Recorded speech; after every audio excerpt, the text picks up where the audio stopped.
জম্মু কাশ্মীরের আখনুরে মর্মান্তিক পথ দুর্ঘটনায় মৃত্যু মিছিল। কমপক্ষে 21 জন বাস যাত্রীর মৃত্যু হয়েছে, আহত হয়েছেন প্রায় 40 জন। জম্মু রাজৌরি জাতীয় সড়কে পুণ্যার্থীদের নিয়ে যাওয়ার সময় গিরিখাতে পড়ে যায় বাস।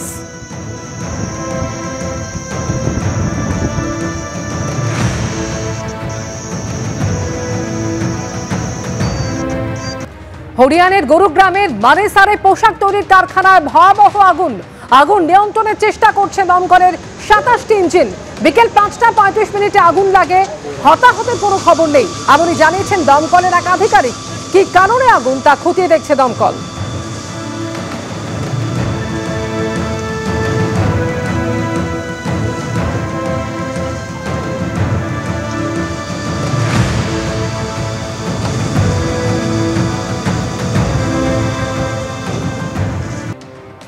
শনিবার সপ্তম তথা শেষ দফা ভোট, তার আগে লেকটাউনে লুটমার্চ করল কেন্দ্রীয় বাহিনী।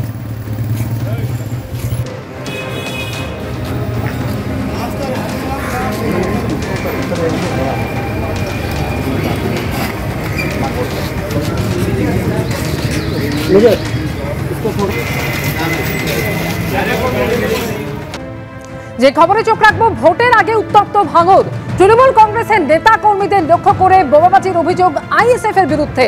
ভাঙড়ের ভোগালী 2 নম্বর গ্রাম পঞ্চায়েতের উত্তর কাশীপুরের বানিয়ারার ঘটনা। দলীয় কর্মসূচি থেকে ফেরার পথে তৃণমূল নেতা রফিক খান এবং অনুগামীদের লক্ষ্য করে বোমাবাজির অভিযোগ উঠছে। হিন্দলতে আমাদের প্রতিনিধি রয়েছেন এই মুহূর্তে আমাদের সঙ্গে টেলিফোন লাইনে। হিন্দল, ঠিক কি ঘটেছে, কি অভিযোগ তৃণমূলের?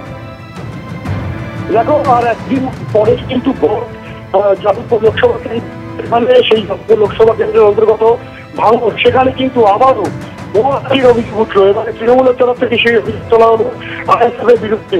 যেটা তৃণমূল নেতা যেটা সরাসরি অভিযোগ তাতে মোট 7 জন কর্মী এবং সমর্থক তারা কিন্তু আহত হয়েছেন, তেমনটাই তার দাবি।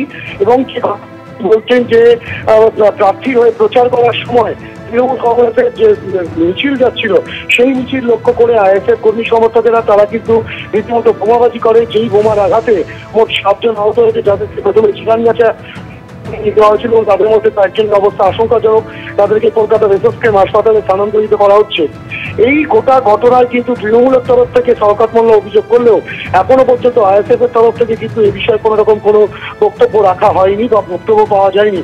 গোটা ঘটনা তদন্ত প্রক্রিয়া শুরু করেছে উত্তর কাশীপুর থানার পুলিশ। কেননা উত্তর কাশীপুর থানার অন্তর্গত ভাঙড়ের যে ভোগালী 2 নম্বর গ্রাম পঞ্চায়েতের বানিয়ারা গ্রাম, সেই বানিয়ারা গ্রামেই কিন্তু প্রচার চলাকালীন এই ঘটনা ঘটে বলে তৃণমূলের তরফ থেকে অভিযোগ করা হচ্ছে।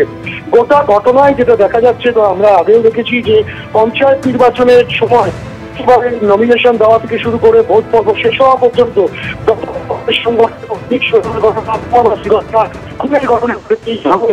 এবং সেই ঘটনা লোকসভা ভোটে সেখানেও কিন্তু আর মাত্র মাঝে একটা দিন, তার আগে কিন্তু আবারও উত্তপ্ত হয়ে উঠল ভাঙড়।